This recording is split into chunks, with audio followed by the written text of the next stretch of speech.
Hey everybody out there, this is Seto, and today for you guys I want to profile for you my Nordic deck. But before I got into today's deck profile, I just wanted to show you guys off this beautiful playmat. We have Thor over here, we have Loki on this side, and we have beautiful Odin in the center. I just wanted to show you off this playmat. I actually won this playmat a long time ago at regionals, back in 2011 it says down here. I know it was a long time ago, but I still have this playmat, and I found it after I was selling my house about a year ago. So I wanted to show that off to you guys. So without further ado, guys, let's get into the deck profile of the deck. The deck's a very fun deck to play. It's not a competitive deck by any stretch of the imagination, but it is a fun deck to play. I actually wanted to build this deck originally because I love the Nordic gods, and I just love like history in general, and I love mythology and things of that nature, and this deck fits right in that pathway of that. So I wanted to originally build this deck back when when Storm of Ragnarok came out, but I actually had to wait to the 5Ds era, after the 5Ds Legendary Collection came out, to build this deck, because at the time of Storm of Ragnarok I was building Legendary 6 Samurais, and well, that cost a lot of money at the time. So they had to go on the back burner for a couple of years, but I finally built it last year, and I've had so much fun playing it ever since. But let's get into the deck profile, guys. First off, we run 3 Tegnersnir and 3 Tengersnir. I do apologize if I mispronounce their names. I don't speak Norse. I can't pronounce. I've always had trouble pronouncing their names a lot, but yes, we have 3 Tegnersnir and 3 Tengersnir here. The yin-yang goats, I call them. The one's dark, one's white. They really work in combination for the most part to get your big synchro plays out, especially your Nordic gods, which in this deck I do run the 3 gods. The main ones I go for are Odin and Thor. Over here, so main ones I go for Odin and Thor, but you can go for Loki if you want to. He's just in there in, hey, if I'm here and you want to make me and the situation's right, make me. That's pretty much what he's in there for. But they really help you out in combination for going for your big synchro plays. Also, you do have to keep in mind as well that they are beast type monsters, and that works importantly well because of Air's Sunrock, and as well as Super Nimble Mega Hamster, which I'll talk about in a second here. But they pretty much work in combination to make tokens. When they get destroyed by battle, they float, get the other goat, you switch its attack position from defense position to attack position, get the other one out, normal summon a monster sometimes, and go for big synchro plays. That's usually how it works. It's a little confusing, but they work. Next, we run 3 Super Nimble Mega Hamster. Super Nimble Mega Hamster. I love saying that word. Super Nimble Mega Hamster. This card's always looked crazy to me, but Super Nimble Mega Hamster, pretty much when it's set, you set it, they attack it, it gets destroyed. You bring out one of your goats. You bring out your white goat or your dark goat, Tengersnir or Tegnersnir, and you pretty much, depend upon the situation, you go for either or of them, then you do their effects. You set it, then you flip it on your turn. So that's pretty much how it works. You set this, flip it up, bring out one of the goats. If they're going to attack again, you bring out a certain goat. If they're not going to attack, you bring out the other goat. That's just how it works. And also, because we run 3 Super Nimble Mega Hamster, and because of his flip effect, we do also run 1 Han-Han. You may be asking yourself, what is Han-Han? This is an old card from way back in the day. I know some people have suggested I run Han-Han. I forget what it is. I just remember it's the same. It's upgraded version of this that requires 1 tribute. It's I think a rank 5, and I think you can bounce back like 3 or 4 cards, 2 or 3 cards, excuse me. I can't remember, or 2 or 3 monsters, I think it is. You could run that, but I found it was kind of gimmicky. I mean, if you drew it, it was kind of like, oh, what am I going to do with this card? It's not going to help out a lot. You could run it, though, and I have considered it, but I'm still testing it out in the deck. It's something I stumbled across and some people mentioned to me, and I tried it out a couple months ago, and it didn't work out that well, but I'm willing to try it again, and probably will after this video. But I really like it because you can set this. I like this one instead of the other one, because this, if you draw it, you can set it. But the other one, you would have to tribute something to get it off. It's if you don't use it for Super Nimble Mega Hamster, it's just going to be a dead card. While this can actually be normal summonable, which is the nice thing. You can set it and flip it up and then bounce back a card. And then use it for Synchro Fodder as well. So it's a really nice card, and it's another option beside the goats for Super Nimble Mega Hamster. So that's where we run that. Next we run 2 Vandidus, I think it's called. Vandidus of the Nordic Ascent. This card is, it's okay. It's not the greatest card ever, but it really comes in handy. You can send a Nordic monster from your deck to your graveyard to manipulate its level. And the nice thing is, you get benefits by sending cards to the graveyard in this deck. Indirectly, that is. So because we run things like Air Sunrock, we run 2 Call the Haunteds, we run Soul Charge, you're reborning your cards a lot if they get sent to the graveyard, especially beast monsters, your goats, which are really integral to getting your big synchro plays out. And Vandidus can help you dump things sometimes to level manipulate and go for other synchro monsters. She can be used to help go for Odin most of the time, and Thor, and Loki. She can literally go for all 3 of the Nordic gods, but the 2 main ones I use her for is Odin and Loki.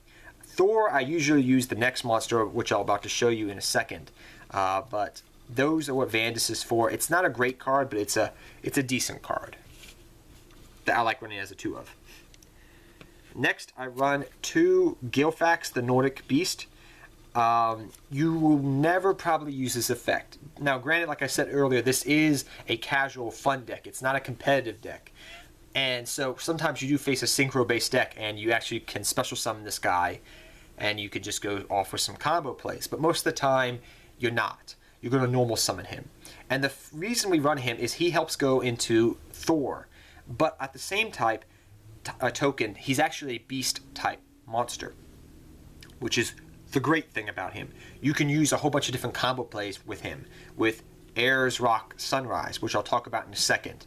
But you can pitch this guy to the graveyard, reborn him with Airs Rock, Recall the Haunted, it doesn't matter. He's just another tuner for the deck to help go into different synchro plays as well. So he can be used for other synchro plays, not just for the gods, which is kind of nice. Which is the reason I like running him as well. He helps go into different synchros. Next we run a staple card in the deck, and a card that, if it wasn't for this card, I don't know how I would have built this deck. Because the deck needed something that was semi-broken, and or just a very good solid card, and Air Sunrock is that card. If you don't know what this card is, it came out of the first Legend of Dragons of Legend, and people used it in Raccoons originally and for some other decks. So I'm going to read you the card effect if you don't know what it does. Target 1 beast type monster in your graveyard. Special summon that target. And if you do, all face-up monsters your opponent control lose 200 attack for each beast, plant, or winged beast type monster currently in your graveyard. Mainly it's beast we're looking at because we run a lot of beast monsters. Until the end of this turn. You can only activate 1 Air Sunrock per turn. So this card, I've run over things with this 16 attack at Gilfax because I may have 3 or 4, 2, 3, 4 beast monsters in my graveyard. I reborn it, I attack over it. Maybe I bring back a goat. I normal summon the Gilfax, attack, use the goat for other plays, go for a big synchro play there. It just help manipulates, running over things, going for big synchro plays. I mean, the list goes on and on. It's even helped me go for not OTKs necessarily, but go for game in certain situations because I lowered their attack monster so low that I can just run over it and kill them that way. So it's a very good card. It's a very underrated card, and I really, really like it as a 3-of in the deck. It's definitely a staple as a 3-of, no ifs, ands, or buts. Next, I run 2 Twin Twister. Like I said earlier, you really don't mind sending your cards to the graveyard, especially your beast-type monsters. Because if you send them to the graveyard, you can reborn them back with Call, Airs, Soul Charge. There's a lot of cards. You literally have 6 or 7 cards in the deck you can reborn them with. It's not a big deal. So indirectly, it's actually beneficial to some extent because it kind of helps with the special summoning of the deck so you can get other combo plays going. And Twin Twister is really awesome in the deck because you're paving your way for your big Nordic god monsters over here, to come out. Because they're not all powerful. I mean, they're all susceptible to traps. They really are. So you want to get rid of those opponent's traps, special summon, make your plays without being being unable to because of some trap or something of that nature. And so Twin Twister just paves the way for it. So that's why we run 2 Twin Twisters. Next we run 2 Pod Dualities. The reason I run Pod Duality, now like I said, this deck does special summon, but it takes about a turn or two to usually set up get the cards you need, set up in your graveyard, get the plays ready to rock and roll so you can make your Nordic gods or your big plays right off the bat. It takes a turn or two. And Pod Duality in that turn or two can help, you can look through your deck saying, okay, I need these pieces to make this combo play go off. I need these cards to help me out. Pod Duality helps that out. And if you already have the Nordic God out, you just activate Pod Duality to look for your deck for other cards that could come in handy in the future. So that's what Pod Duality does. It really helps give consistency to the deck. Ever since Upstart, when Upstart got hit, it kind of hurt the deck because I ran 3 Upstart. But Pod Duality helps out just in general. And I've run it in the deck since the day I made the deck, and I wouldn't take it out at the moment until maybe a better draw card came about. But 2 Pod Duality. Next, I run 2 Forbidden Lance. You have big monsters that are going to come out on the field. And Forbidden Lance can be used on the offensive and defensive perspective. Not to mention that this card has won me games. And you may say, well, how's that? I've gone literally Air Sunrock. I had 3 or 4 beasts in my graveyard. I activate the Forbidden Lance. I make their monster have lower attack even than it already does. And then I attack with a huge Odin and just kill them. It does happen, and it can win you games. It's good on the offensive and defensive perspective, and it's great. Even though you have the Twin Twisters, it's extra protection for your Nordic gods, and it really is needed in the deck. Next, we run for your 1-ofs. We run a whole bunch of them. We run 1 Regeki, 1 Soul Charge, 1 Upstart Goblin, 1 Book of Moon. Then we run also, let me slide these down. Let's bring them up here, I guess. Then we also run 1 Instant Fusion. So we run a whole bunch of 1-ofs here. Book of Moon, it's a good versatile card. Upstart Goblin, it just gives consistency. It's at 1. I wish it wasn't, but whatever. Soul Charge, it's a good card. Combo plays for your big monsters. Make big boards that are hard to break. It's worth it. Regeki, it's a good card. Clear your opponent's board attack. An Instant Fusion for Nodin, because Nodin can help you make different combo plays as well and make things of that nature. It comes in handy is what I'm saying. Yes, technically I could use Nodin for exceed plays in the deck necessarily, but I prefer to use Nodin as I guess you could say for the most part, I like using Nodin as a synchro monster. I do run 1 Exceed in the deck, but I usually like Nodin as a synchro player maker. Excuse me, guys, I got something stuck in my throat. But that's the case for Nodin right there. But it does come in handy, and I do like Nodin in the deck. Some other cards we can run in the deck, and that do come in handy for the most part. We do run... Let's take these away, and let's go on to the traps. Now, you may be asking yourself as I go into these traps here, yes, I do run a lot of traps in the deck. I understand that completely, and I know to some people out there, it may be like, oh my gosh, this guy runs a freaking lot of traps. And yeah, I understand that may not be everybody's, thing, really. A guy running a whole bunch of traps, but it does come in handy for the most part. So I just want to say that before I get into the trap lineup. 3, Glyphnir. This is pretty much Rhoda for the deck in trap form. Helps you search out your Nordic monsters. That's literally what this card is. And it's very beautiful, I have to admit that, but I wish it was a spell. But it's a trap. But it does come in handy. 2, Call the Haunted. Like I said earlier, you have ways you can bounce this back through Vulcan, which is nice.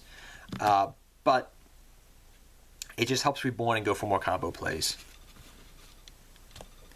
And then for your traps that really help out your deck and stall out long enough for you to get your plays up and running, 2 Storming Mirror Force. Like this card, you don't have to run it, but it does come in handy. I know this is not a cheap card at the moment, but it does come in handy in the deck, and I do own them. 2 Solemn Strike and a Warning. My Solemn Brigade. The 2 strike come in handy. Yeah, you may be saying you're paying a lot of life points. You're going to take a lot of hits with this deck. It's too good of a card not to run, and the Warning as well. And then lastly, for my 2 one-of traps, 1 Bottomless Trapple and 1 Vanity's Emptiness. The reason why I run Bottomless and Vanity's Emptiness is because Bottomless is just a good card, and Vanity's Emptiness, I make a big Odin. I flip up the Vanities. 4,000 swing, 4,000 swing, make a big monster. It comes in handy. I'm just saying right now. So I do like the Vanities in the deck because you're making big monsters that your opponent's probably not gonna. They're gonna have to go into a special summon monster to get it around it. Next, I run. Oh, I did forget to mention. I actually do run 1 rank 4 in the extra deck, but I'll talk about that in a second. First, we run for your Nordic gods: 1 Odin, 1 Loki, and 1 Thor. Your 3 Nordic gods. You don't have to run Loki. You could take it out and probably run another rank 4 or another level 8 synchro monster. But I like them in the deck because this is a Nordic god deck, I guess you could say. Then we run 1 Leo, Keeper of the Sacred Trees. This sometimes is better than going into the Nordic gods, so we do run the 1 Leo because he does come in handy and he's pretty good. 1 Scarwright and 1 Psy-Frame Omega. These are my 2 rank level 8s that I go into the most often.